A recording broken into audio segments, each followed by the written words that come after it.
Buenos días y buenas noches, damas y caballeros.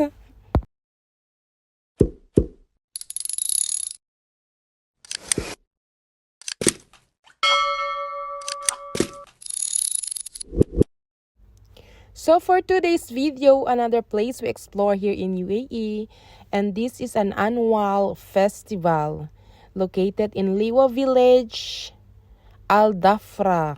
Al Dhafra is a part of Abu Dhabi inside UAE.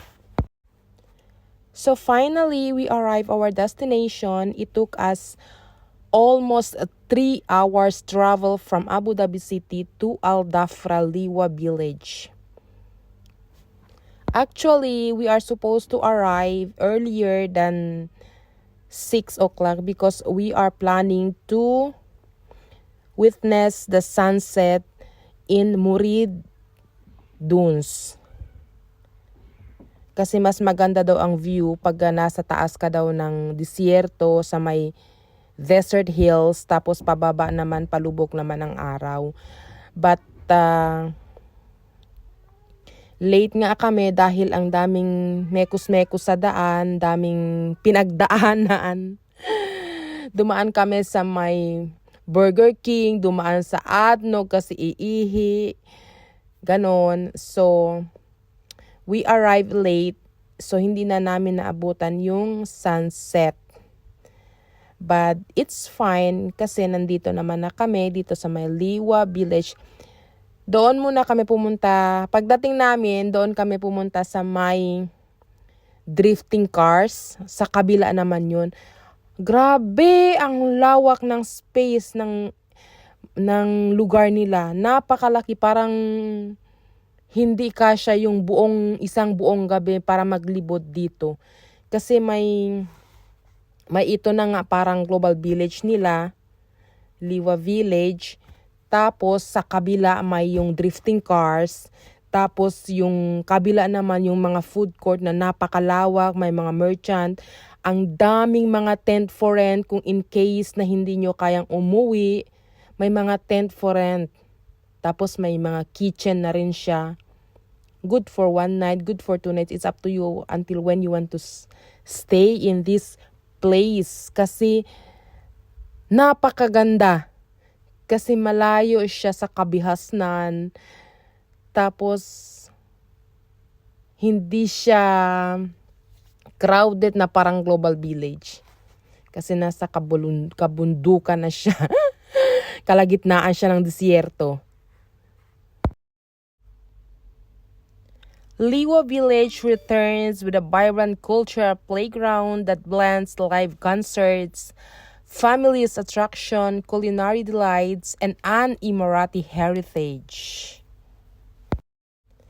Liwa Village is back. This is an annual international festival, which is located here in Liwa, Al Dhafra. They are open only for 23 days, starting last December 23 up to January. The Liwa International Festival celebrates tradition, adventures, and entertainment for all ages. Rediscover this cultural hub in the heart of the festival, now bursting with 6 theme zones, each offering their own unique experiences. From thrilling interactive shows that celebrates the local heritage to hands-on activities that sparks adventures and gourmet delights and tantalizing your taste buds, Liwa Village is your must-visit destination in this festival season. Nag-open pala yung Liwa International Festival 2025 is last December 12, 2025 to January 3, 2026. It is set to bring an AI Dhafra region desert to life once again. This beloved Winterfest has captivated visitors for over 2 decades, drawing crowds of up to 40,000 from across the region. With motorsport, thrills around the towering 300 meters tall Murib dunes and family-friendly fun at Liwa Village and its ultimate winterscape for everyone. Exactly, this is really a winterscape kasi pag nandito na kayo, malamig siya. Ramdam nyo ang simoy ng hangin pero hindi mo ramdam ang pera. Kasi gagastos lang kayo. May entrance fee dito sa Mayliwa Village. 25 dirhams per head. Tapos, ang daming entertainment. Lalong-lalo na yung mga bata kasi maraming activities para sa kanila. Tapos, yung mga matatanda na tulad ko, pwede kayong mag-walking, pwede kayong kumain. Pero kung takot kayo sa mga rides, so manood na lang. Yun lang para sa mga matanda na tulad ko. Pero napakasaya siya kasi you can breathe a fresh air. Fresh air? Pero ba't ako hindi na fresh? Actually, ayaw naman na nila pumunta dito kanina kasi nga daw may entrance fee. Tapos, si Daniela, sabi siya, pasok na kayo, nandito na tayo, hindi pa kayo pumasok. O yun, pumasok kami. Tapos yun, wala namang magawa sa loob kasi lahat may bayad naman. Every rice may bayad, every kain may bayad. So ayan, si Bayot, humiga na lang sa sobrang pagod. Naghahanap pa yan siya ng puwersa, ng energy. Nagre-recharge siya ng katawan, kaya humiga muna siya. Napagod na yan sa kakalakad. Pero I'm sure naman na happy kaming lahat kasi once you visit the place and it is at first time kayo sa lugar na pinuntahan nyo, ma-enjoy talaga kayo. Kasi you were all ano ba yan? Ano ba yung mga sinasabi ko? Tama pa ba? We enjoyed a lot because this is our first time to be here and we are all surprised on what is happening here. Iba kasi yung nakikita natin sa video at iba din yung pumunta ka talaga actual. Yung actual na nandito ka, nakikita mo, naririnig mo. Lalong-lalo na doon sa drifting cars. Kung mga car lovers kayo, na mahilig kayo sa mga sand dunes, sand bashing, ito na talaga yung place para sa inyo kasi wala naman yung entrance fee. As long as may car ka, may gasolina ka, marunong kang mag-drive sa disyerto, so pasok ka. Pwede ka nang mag-join agad-agad. Magaling.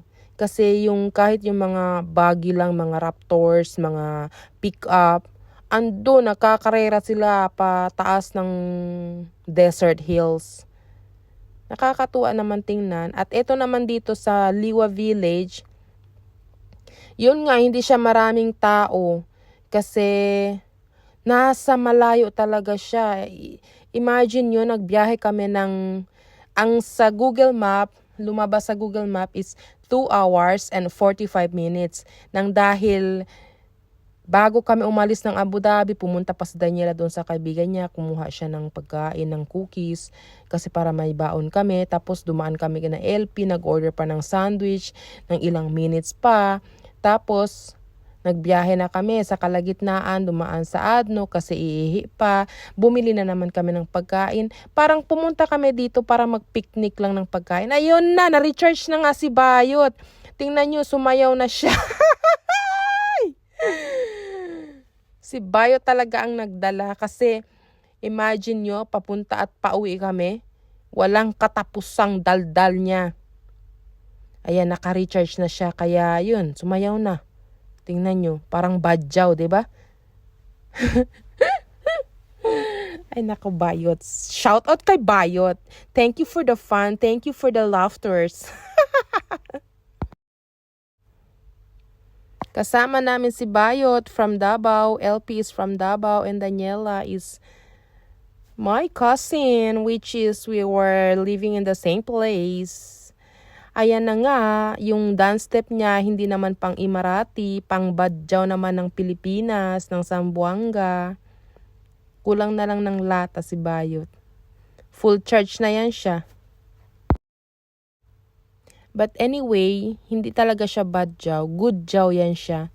Thank you for the fun and thank you for the laughters. Thank you for the smile. Ayan. Kung wala lang kaming pasok kinabukasan, ang sarap talagang matulog dito sa mga tent nila. Maliban sa tent, yung tent kasi nila may kitchen, attached kitchen, kompleto na siya. Tapos, good for 6 person, good for 2 person, good for 4 person. Tapos, may mga ibang tent pa sila na may mga ilaw-ilaw na nasa disyerto din. Pwede din kayo yung para sa Christmas party, any party, or mag-team building kayo. Kasi pwede rin kayo mag-barbecue, mag-shisha. Kung i-rent nyo yung isang tent, kayo na yun, sa inyo na yun, kayo lang ang gagamitin nun. Kasi parang nagbabahay-bahayan kayo sa disyerto, ganun ang style nila. Grabe, ang ganda. Ang gandang tingnan kasi yung mga tent nila parang nasa taas siya ng desert hills. Tapos yung view nyo, yung baba, ito na nga yung Liwa Village, yung drifting cars, yung food court, yung merchant. Ang galing. Ayan, makikita nyo, puro lokal talaga. Puro lokal. Tapos, may ibang mga expats na, yung mga Pilipino konti lang, meron din silang zipline dito sa loob. Hindi nga namin na-try ng kahit na anong rides kasi nga, si LP nasusuka daw siya, si Bayot din, nahihilo, baka daw isuka lang yung mga nakain. Kaya yun, nagsayaw-sayaw na lang si Bayot. Actually, ang ganda talaga niya. Napaka peaceful yung place. Kasi aside from crowd, wala kasi ditong ganun. So, eto na nga yung tawag dito na Ayala dance, which is a local Emirati dance. Yun, hindi talaga mapakali si bakla, si Bayot. Ayun, nakijoin na siya, nandun na siya sa gitna. At ang sabi niya, this is the best days of my life. Kasi sumayaw siya sa gitna ng mga lokal. And this is how hospitable locals here. When it comes to entertainment, everyone are allowed to be happy, to join, and to have fun. Tulad nila, puro yan sila lokal kasi this is an Emirati local dance. They called it Al Ayala dance. Pero kahit expat ka at gusto mong mag-join, you are very, very welcome. At masaya talaga sila pag may nag-join sa kanila. Tuwang-tuwa talaga sila kay Bayot na nag-join sa kanila. Nagbigay pa nga sila ng stick para pare-pareho silang may mga bamboo sticks. Pero itinakwil talaga ni LP tsaka ni Daniela si Bayot. Kasi hindi talaga sila lumapit. Nandun sila sa napakalayo. Sumisilip-silip lang sila. Tanaw sa malayo. Kasi natatakot sila baka daw gumiling-giling si Bayot at ano ang mangyari. Sasabihin daw nila, hindi naman namin kilala yan eh. Ay, nako Lord. Al Ayala is a significant UNESCO-recognized traditional folk dance from the UAE, symbolizing unity and heritage through stylized battle reenactments with bamboo canes, spears or swords, and poetic chants. Features men in rows and women tossing their hair in synchronized with drums and brass music, perform at celebrations to show pride and hospitality. Yun ang Al Ayala dance.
So if you love music, may mga live na kanta din sila, kumakanta dito sa stage.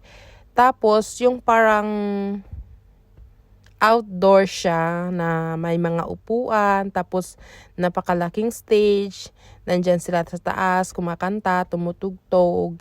Kaso nga lang, hindi ko naman pwedeng lagyan yung music, kaya na-mute ko kasi makakopya na naman, magagalit na naman ang lolo natin.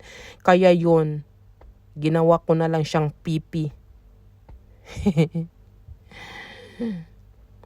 Ang star of the night ay si Saif Al-Ali.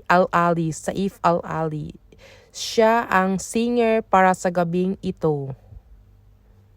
Ang gandang tingnan. Tapos nakaupo ka dyan sa bubble sofa sa may floor. So kung napapagod ka ng maglakad, mag-ikot-ikot, edi dito ka na muna manood. At least live. Live silang nagigitara, kumakanta. Kung hindi lang talaga malayo yung uwian namin, siguro hanggang madaling araw, hanggang masara sila, nandito pa kami. Iniisip kasi namin malayo pa yung biyahe namin, pauwi, tapos ako kinabukasan may pasok. So eto na nga, nagyayaya na sila, uwi na daw kami. Kasi yung iba inaantok na. So eto, may mga entertainment talaga sila pang bata, pero pwede din naman yan para sa matanda. Yan, ito yung row, row, row your boat gently down the stream. Yan, ang daming ilaw. Pagka nasa malayo kayo, parang isang buong city siya. Parang isang buong city na parang ang laki niya, parang Al-Ain. Na full of fun and entertainment. Tuwang-tuwa ay mga bata dito kasi marami silang